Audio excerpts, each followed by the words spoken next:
Actually po, may panawagan din, di ba, na BBM resign.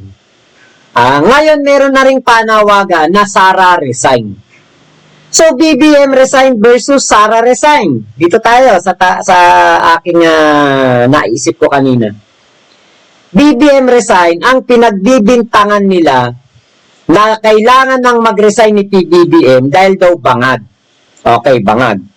Si Sara, kaya pinagre-resign dahil nga po, etong si Sara Duterte, bukod sa pumupunta sa mga rally na kung saan ay pinapababa ang Pangulo, at ito pong si Sara ay hindi nagagampanan ng kanyang mga tungkulin bilang DepEd Secretary.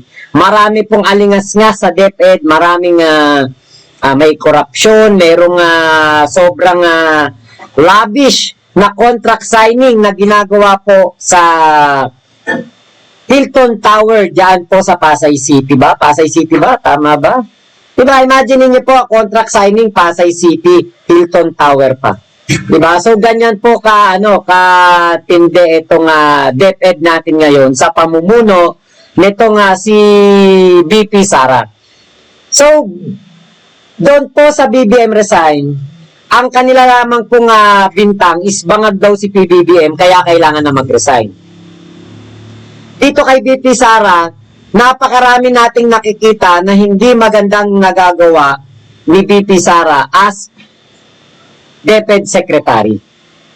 Napakarami nating nakikita na mali sa kanyang sa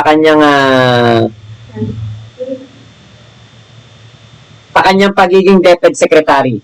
Una, yung grades ng ating mga kabataan, late na po tayo sa mga kasabayan natin na bansa, mga kabataan sa ibang bansa.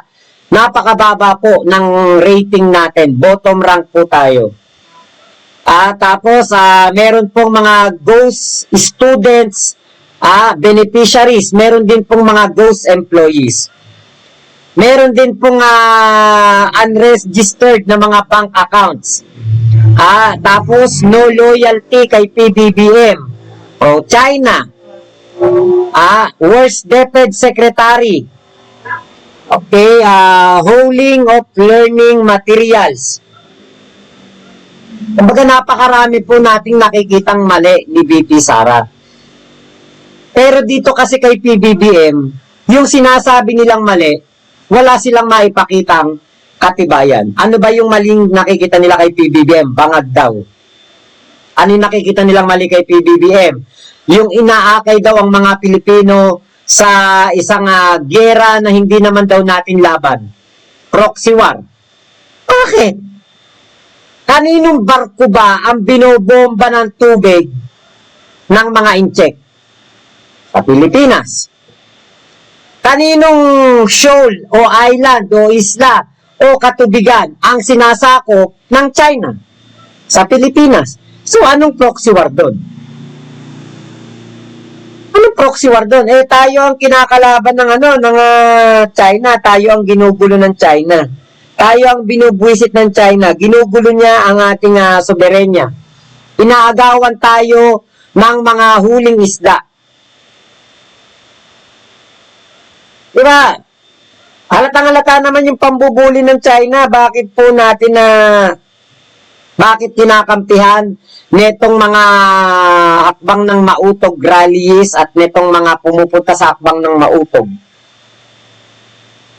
Tapos ang ating kapi-kapitagang vice-presidente, walang ibang sagot kundi no comment. No comment lang ang masasabi niya. So, ganyan po ba ang ating magiging presidente? Baka kapag may mga namatay na Navy sa pagtatanggol nila dyan sa West Philippine Sea, baka isagot lang din ni Inday Sara, no comment. O baka isagot niya, huwag kayo mag-alala, may ayuda na yung pamilya nung namatay. Kasi sanay na sanay, di ba? Duterte, ayuda. Duterte, cash assistance. Riders for Life, Miss Education. Ate Rhea, shoutout po. Ang maganda dyan sa rally, puro supporters yan. Walang halong politiko, riders for life. Saka ang maganda dyan, eto nga, nabanggit ko kanina, walang hakot. Hindi hinahakot ang tao. Di baling konti. Di ba? Walang problema doon. Di baling konti. Ang importante, yung mga magsasalita doon sa entablado at maibubulalas nila ang kanilang mga saloobin patungkol dito kay VP Sara. Ano pa ba mga sinasabi nila patungkol kay PBBM kung bakit gusto nilang pababain sa pwesto? Diba? Yun nga, yung inaakay sa gera. Kung tutusin, tama lang naman yung ginagawa ni PBBM. Bakit? Nakasaad dyan sa konstitusyon, dapat ipaglaban ng presidente na atin ang isang soberenya. Atin yan, karapatan natin yan, sakop ng ating exclusive economic zone yan, sa atin yan. Pero, di ba, si Presidente Digong, noong time na yon, nung siya pa ang presidente, pinamigay niya ang West Philippine Sea, hindi niya pinaglaban. Gentleman's agreement siya at status quo. Which is hindi dapat. Bakit? Dapat ang ginawa ni Digong, pinamukha niya sa China na tayo ang nanalo sa arbitral ruling ng dahig. Doon po sa UNCLOS. Sa atin binigay ang karapatan diyan. Bakit? Pasok sa exclusive economic zone natin Biruin mo habang yung mga senador nandun sa may West Philippine Sea sa Pag-asa Island, nakapalibot ang mga Chinese vessel, Chinese ship. Bakit? Hindi naman para escortan yung mga senador para ipakita na nandoon ang presensya nila. Na kahit nandyan yung mga senador na yan, nandito kami, wala kayong magagawa. Diba kaya po ito, pinapababa nila si PBBM, may BBM resign, pero tama lang naman yung ginagawa niya. Una, yung pagbibintang na droga, tapos ngayon, sinasama pati yung binubuyo daw sa gera ang Pilipinas. Hindi naman tapos sinasabi pa nila, BBM resign. Bakit? Hindi daw si BBM ang lehitimong presidente. Nang daya lang daw si PBBM, yan ang sinasabi ni Glenn Chong. Pero alam niyo po, 2 years na ang nakalilipas, wala pa rin pong mapatunayan si Glenn Chong na nandaya ang ating presidente. At ito pa ang nakakapagtaka at medyo parang naguguluminahan ako. Kay VP Sara, walang dayaan. Kay Robin Padilla, walang dayaan. Pagdating kay BBM, with 31 million votes, may dayaan. Ano yun, namimili yung makina kung sino yung dadayain niya. Diba, kaya nga po talagang napakahina po ng mga argumento nitong pumupunta ng hakbang ng mautog. Kasi, maliwanag dito na ang kanila pong pinaglalaban lang naman ay ang gusto nilang sirain si PBBM. Ito pa. Si Vic Rodriguez, sabi ni Vic Rodriguez, ito yung isa sa mga dahilan kung bakit nila pinagre-resign si PBBM Sabi ni Vic Rodriguez, yung drug test ni Bongbong Marcos nung binigay lang naman sa akin yun Hindi naman daw siya kasamang magpa-drug test, binigay lang daw sa kanya, tapos pinakita lang daw niya sa media, at pinatunayan lang daw nitong drug test na ito na hindi nagko-cocaine si PBBM. Tapos ngayon, siya ang nagbibintang na si PBBM ay parang questionable, yun daw pong drug test. Di ba nalinis ng St. Luke's, nalinis ng Senado ang issue na yan? Ano sabi ng St. Luke's? Ang drug test ngayon, napakabilis na lang. 40 to 50 seconds, lalabas na ang resulta. Diba? 40 to 50 seconds, meron ng resulta yung drug test. Parang katulad na lang ng pregnancy test, na kapag pinatakan mo ng urine sample, mabilis na lumabas ang resulta. Ganun na din ang drug test. O sino napahiya?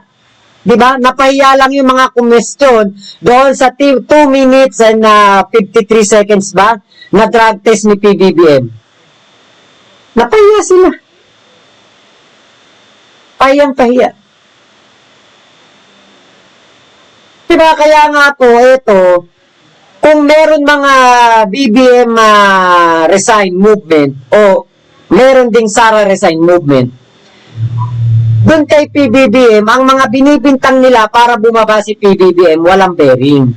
Wala pong kahit ano man lang na matibay na dahilan para talaga pababain si PBBM.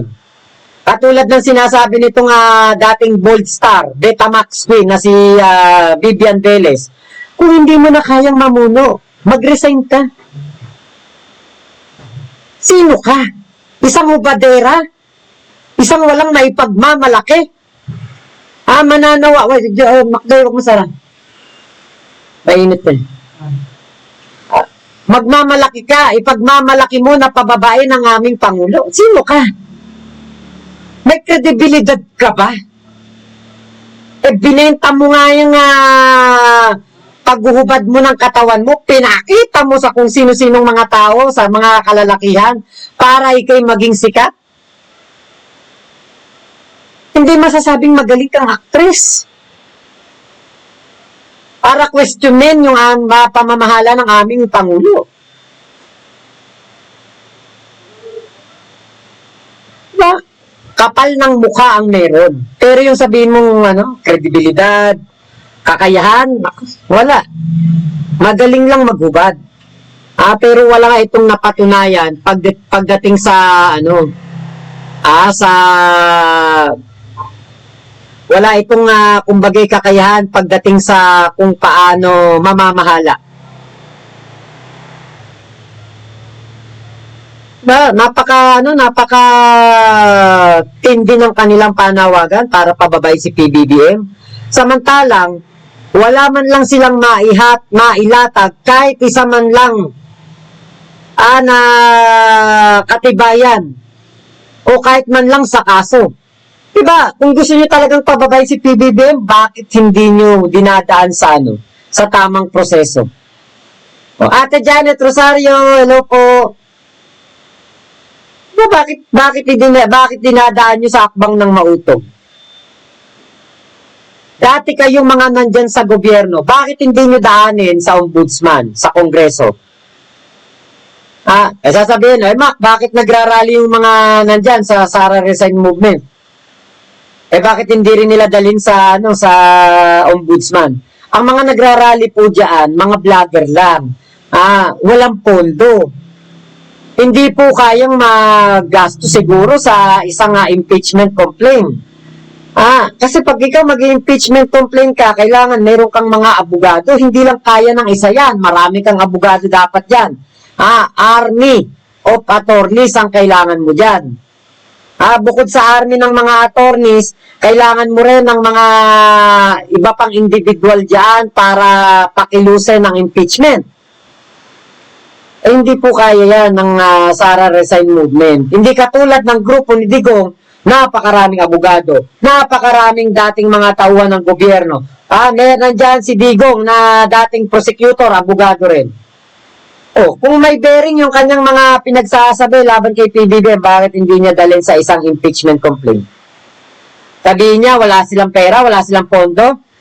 Andyan ang mga abogado kayang-kaya nilang kumilos si Topacio, abogado ni Tebes, ni abogado ba to ni Bantag? Si Topacio? Hindi pala abogado ni Bantag si Topacio. Andyan si Topacio, anti-government din yata yan. Tapos, andyan si Harry Roque, si Panelo. Kahit nga si Digong, abogado yan ba't hindi nila madala sa isang impeachment complaint? Kasi walang bearing po ang mga binibintang nila kay PBBM. Ganun lang po yun.